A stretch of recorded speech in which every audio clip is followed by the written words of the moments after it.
Hello, good afternoon everyone. How are you? After 4 or 3 days, we are here, and what I was discussing with you, that tribute.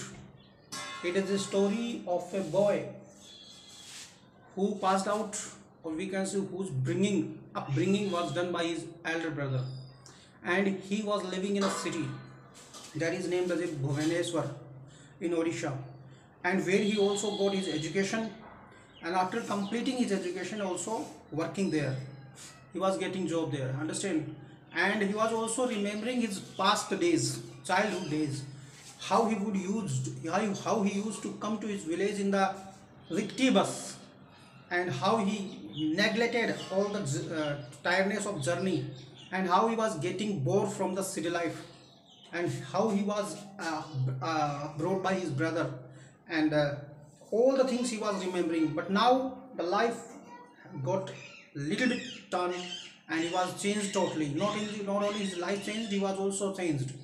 And when he used to come at home, how he was loved by his elder brother. His elder brother used to catch the fish from the pond that was behind the house, and he used to give these fish to his wife, and he used to say her he make the best dishes, so the babuli would love them, because he used to love eating fish. So these things which were coming in his mind, and his mother also used to write him letters, and mother also reminding him his pre-marriage days, and she was telling that you are not having any time for us. In that same way, the writer, or we can say that the main character of the chapter is Babuli and his elder brother. Babuli is sitting in his office room, and he got the letter at the time, and by watching his handwriting, or we can say by watching the handwriting of the letter, he came to know that letter is written by his brother, elder brother. And what was written in this letter? There was a huge fight in his we can say home. That was the quarrel between the two sister-in-laws, and उसको जो बुलाया गया था because they were going to divide all the household things in three parts. In Babuli and his elder brother, and his one more brother was also there. And Babuli, when he read this, he was also very shocked and totally, we can say, upset. And he came with this letter to his house, and he told the complete story to his wife. And what was the reaction of the wife? That was also shocking for him. And she was not worried about the, we can say, division of household. घर के बंटवारे के बारे में she was not worried. Actually, she was also excited. And what does happen? In the evening, when I told my wife about the partition that was to take place, when he came into his house in the evening, and same information was given by him to his wife. Now what did she say? I found her totally unperturbed. कोई फर्क नहीं पड़ा उसको. She just asked me when. And what did she ask? When the partition is going to take place. As if she was all prepared and waiting for this event take place. ऐसा लग रहा था कि she was ready to face this type of event, that she knew it will happen. In a week's time, I said, और मैंने कहा within a week that will happen. What will happen? Partition. In bed that night, my wife asked me all sort of questions. When we were ready to sleep in the night, after dinner, my wife was asking me questions. And which type of questions? What would be our share? And how much would it fetch us on selling it? कह रही कि हमारा हिस्सा कितना होगा? And how would we get when we will sell all the property that will be given to us as a partition? What would we gain? हम कितना प्राप्त करेंगे? कितना पैसा हमारे हाथ में आएगा? I said nothing for a while, but in order to satisfy her, the writer was not, we can say, he did not want to give the answer, but he wanted to satisfy his wife. That is why he said, at last guessed that it should be around 20,000 rupees. कितने rupees? 20,000. Partition का जो हिस्सा आएगा वो कितना होगा? 20,000. She came closer to me and said, we don't need any land in the village. What shall we do with it? When she listened, the 20,000 we will get, she came more closer to me and she said that we are having a land in village, हमारी जो जमीन है ना, we are having a land in village, what should we do with it, हम इसका क्या करेंगे, let's sell it and take the money, उसको भी बेच दो और पैसे ले लो। Remember when you sell it hand over to me the entire 20,000। क्या बोल रही है कि जब, याद रखना, जब उसको तुम बेचोगे then you should give me entire 20,000 to me. उसकी वाइफ बोल रही है कि वो मुझे दोगे 20,000 रुपए, I will make proper use of it, और मैं इसका अच्छे से प्रॉपरली यूज करूंगी। वी नीड ए फ्रिज, हमें क्या चाहिए, फ्रिज चाहिए। You know summer is approaching, तुम्हें पता है गर्मी आ रही है। You need not go to office by riding a bicycle, और you are having a bicycle, तो you would not go on bicycle, you must have a scooter, तुम्हारे पास भी क्या होना चाहिए, एक स्कूटर होना चाहिए। कह रही है सारे पैसे मुझे दे देना 20,000 rupees, and first work which I will do that I will buy a fridge, and she also added in this story that you are also going by the bicycle, there is no need to use a bicycle, you need a scooter, and the rest we will put in the bank, and the rest of the money will be in the bank. There is no use keeping land in the village, कह रही कि why should we keep land in the village, कोई use नहीं है, we can't look after it, हम इसकी देखभाल तो कर नहीं सकते, किसकी, जमीन की, and why should others draw benefit out of our land, और हमारी जमीन का दूसरे क्या बेनिफिट उठाएं, दूसरे क्यों फायदा उठाएं फ्रॉम आवर लैंड। यानी देखो कितनी मतलब जहर भरा है उसकी बातों में। कह रही है कि जब 20,000 रुपीज मिले, जमीन बेच देना, वो मुझे दे देना, मैं उससे फ्रिज लूंगी और आपके लिए एक स्कूटर भी लूंगी, और कह रही है कि हमारी ज़मीन है, गांव में पड़ी है, हमारे काम की तो है नहीं, दूसरे भी क्यों फ़ायदा उठाए। अब वो जो दूसरा है उसको सोचना चाहिए, उसी दूसरे के कारण तुम्हारा हस्बैंड है वो जॉब में है आज, उसी दूसरे की मेहरबानियाँ हैं उसके ऊपर, लेकिन she is not thinking about the person. I listen to all this like an innocent lamp looking in to darkness, एक लैम्प, मेमने की तरह मैं सुन रहा था सब कुछ। I felt as if the future was sharpening his knife, मुझे ऐसा लग रहा था जब मेरी वाइफ बोल रही थी, तो मेरी वाइफ नहीं लग रही थी, वो एक कसाई लग रही थी जो अपने चाकू को पैना कर रही है। He directly we can say associated or we can say compare his wife to the butcher, एक कसाई से कंपेयर कर दिया अपनी वाइफ को, बिल्कुल सही कर रहा है वो।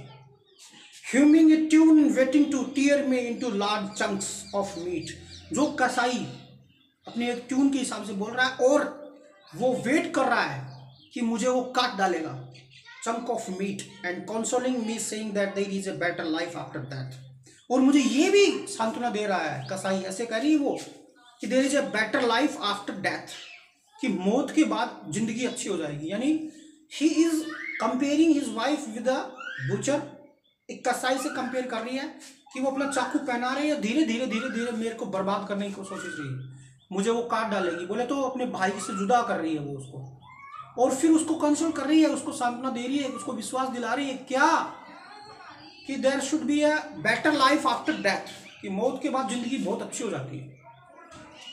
यानी वो बंदा समझ तो रहा है।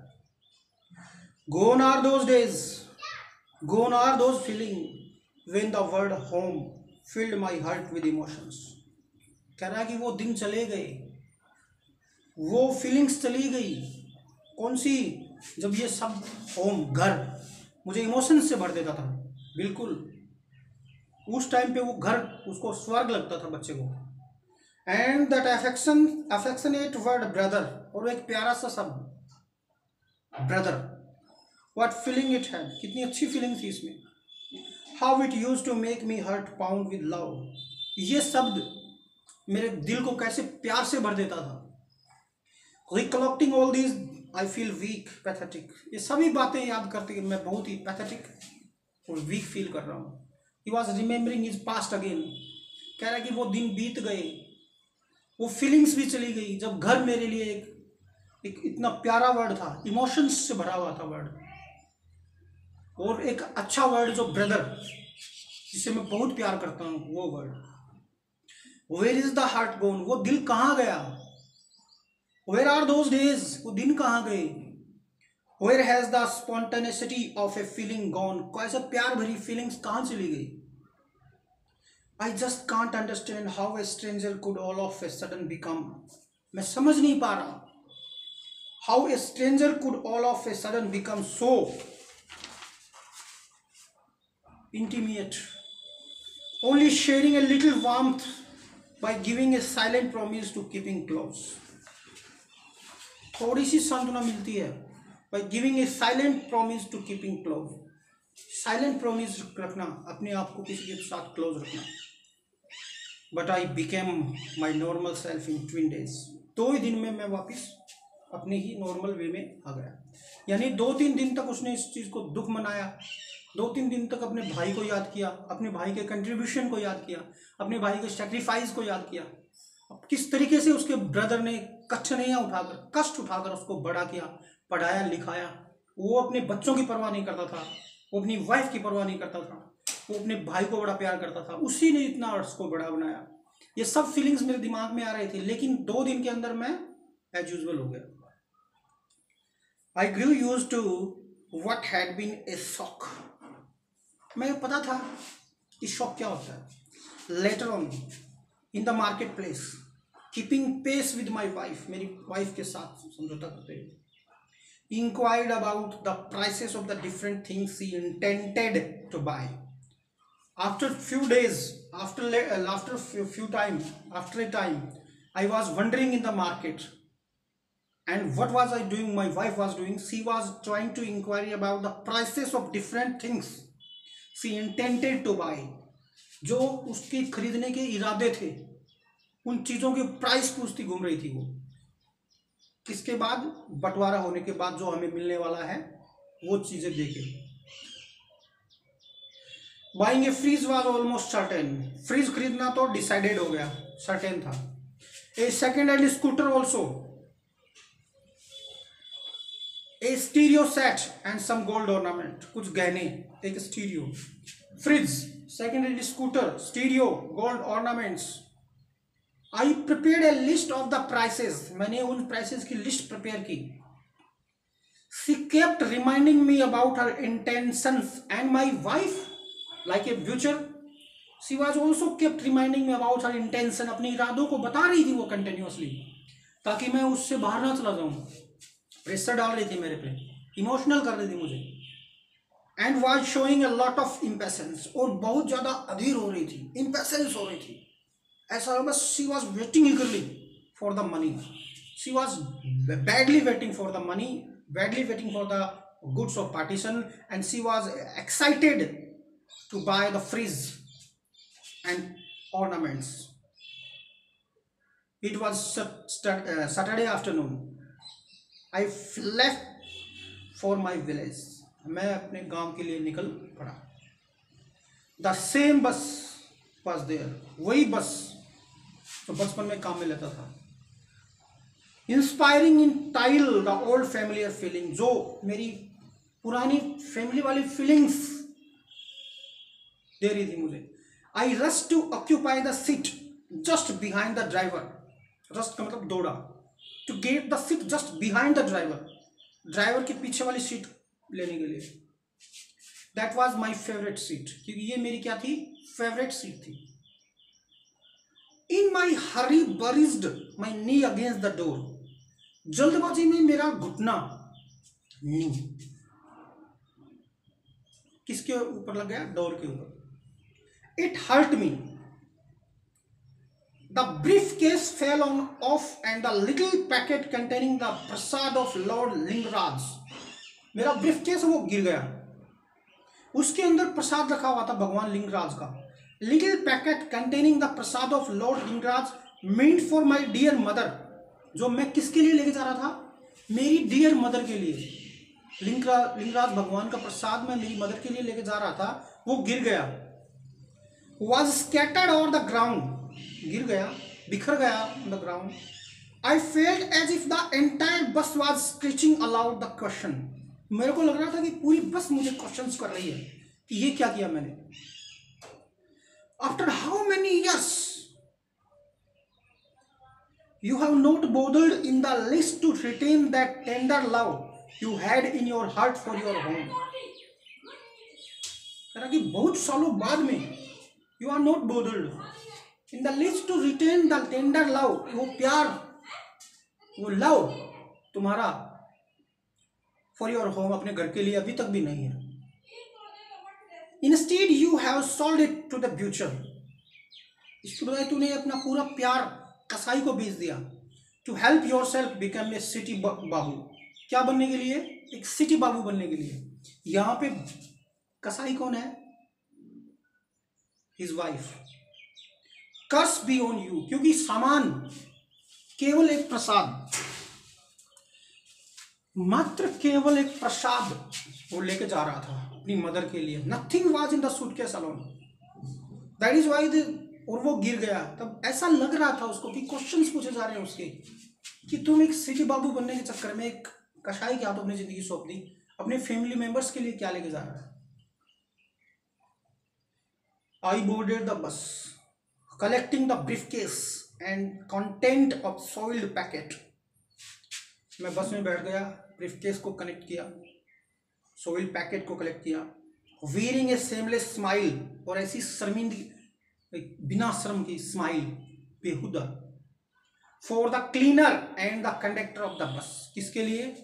क्लीनर और कंडक्टर ऑफ द बस के लिए. यानी उसकी तरफ मैंने मुस्कुराया, लेकिन वो स्माइल भी सेमलेस थी. It was 5 in the evening when I got down. शाम के कितने बजे थे? 5. I had written beforehand. उससे पहले मैं लिख चुका था beforehand. My elder brother was there to meet me at the bus stop. I had written to my brother that I would reach on this time on Saturday afternoon, and I would reach in the village at 5 o'clock. And my brother, as he was doing the same thing, had reached there to receive me. मेरे पास पहुंच गया मुझे लेने के लिए. He appeared a little tired. थोड़ा थका हुआ दिखाई दे रहा था भाई. And worn out. थोड़ा कपड़े भी वैसे थे. Who was appearing little tired? The brother. Give that briefcase to me. और उसने क्या कहा? ये briefcase मुझे दे दो. That must be heavy. ये भारी होगा. कितना प्यार है भाई का भाई के प्रति. He almost snatched it away from me. और ऐसा लगा जैसे उसने मुझे छीन ही लिया वो briefcase. एक बड़ा भाई का अपने छोटे भाई के प्रति बाप जैसा प्यार. I forgot even to touch his feet. और मैं भूल गया कि मुझे उसके पैर छूने थे. I forgot. This had never happened earlier. ये पहले कभी नहीं हुआ था. मैं जब भी आता था I used to touch his feet, but this time I forgot. He was walking in front of me. और वो मेरे सामने चल रहा था. Who was going in front of him? The brother of Babuli. He was leading him, and Babuli had reached his home. And the courtesy which showed towards his brother also forgot. He also forgot the courtesy which was shown to him to his brother. Before he used to come there, he used to touch his feet and get blessing. But now when he was a student, आता था, पैर छूता था और उसकी blessing लेता था. But now he became the city babu, or we can see he was getting job in the city. And when he was coming by the way, when he reached there at 5 o'clock, when he met with his brother, he forgot to touch his feet. और brother का कितना अच्छा प्यार था उसके प्रति. उसने कहा कि ये मुझे दे दो. What? सूटकेस. क्योंकि that must be heavy. एक बड़े भाई का छोटे भाई के प्रति इतना प्यार, और वो भी निस्वार्थ. And what we have discussed about his wife, he compared his wife with a butcher. उसने अपनी वाइफ को butcher से कंपेयर किया, कसाई से. वो ऐसे बातें कर रही थी. यानी ये बात बिल्कुल सही है कि झगड़े की जो मेन जड़ होती है वो ऐसे लोग ही होते हैं, चाहे वो भाई हो. यानी भाई भाई के अंदर लड़ाई, ये सब कुछ इन्हीं चीज़ों के कारण होती है. हम स्वार्थी हो गए हैं आज की दुनिया में. यस और no? We are living in the city. जो जॉइंट फैमिली है वो भूल ही गए होती क्या है. एंड जॉइंट फैमिली बहुत नेसेसरी आज के दिन. यस और नो? तो कैसे वो मार्केट में जाते हैं, सामान के मोल भाव करते हैं कि कौन सी चीज़ किस में आएगी। वो ये भूल गई उसकी वाइफ कि घर में कितना दुख है। जिस भाई ने उसको बड़ा किया, पढ़ाया लिखाया, वो उसको भूल चुके हैं। उसका सारा कंट्रीब्यूशन, सेक्रीफाइस वो भूल चुके हैं। ये उसकी वाइफ को तो उसको सपोर्ट करना चाहिए था। उसकी वाइफ को ये बोलना चाहिए था कि बंटवारा नहीं होना चाहिए, या फिर जो भी उसकी हेल्प करनी चाहिए। उल्टे वो खुद इस डिवीज़न और इस पार्टीशन के पक्ष में थी, क्योंकि जब बोला था ना कि मैंने उसको बताया तो उसको शॉक होना चाहिए था कि ये गलत हुआ, नहीं होना चाहिए। लेकिन उसने क्या क्वेश्चन किया, when that will be happen, ये होगा कब, मीन्स बंटवारा जो था, when it will happen and what will we get, ये सोच रही थी वो कि ये होगा कब, हमें क्या मिलेगा और हम क्या प्लान कर रहे हैं लेने की। यानी ये सब कुछ सोच रही थी वो। ये नहीं सोच रही थी कि भाइयों के बीच में झगड़ा हो गया, उसको ख़त्म होना चाहिए, उसको आप जाके ख़त्म करो, या मैं भी चलती हूँ आपके साथ, मैं भी समझाऊंगी। No, that was not. लेकिन वो तो सिर्फ उसी राह पे चल रही थी जिस पे उसने हमेशा चलना चाहा, और इसीलिए वो समझ भी रहा है सब कुछ। He was also getting everything because he was a educated person. That is why he was calling that his wife is like a ब्यूचर। और वो अपना चाकू की धार तेज कर रही है, क्योंकि मैं हूँ वो लैम जो इसके सामने कटने वाला हूँ। और कह रही है, मुझे सांत्वना दे रही है, मुझे समझा रही है कि after death life will be better. तो डेथ ही हो जाएगी तो कहाँ की लाइफ। सो डियर चिल्ड्रन, आज बस इतना ही होगा। I hope you got this. Tomorrow I will also explain the rest of the things. I hope you got this. Thank you very much.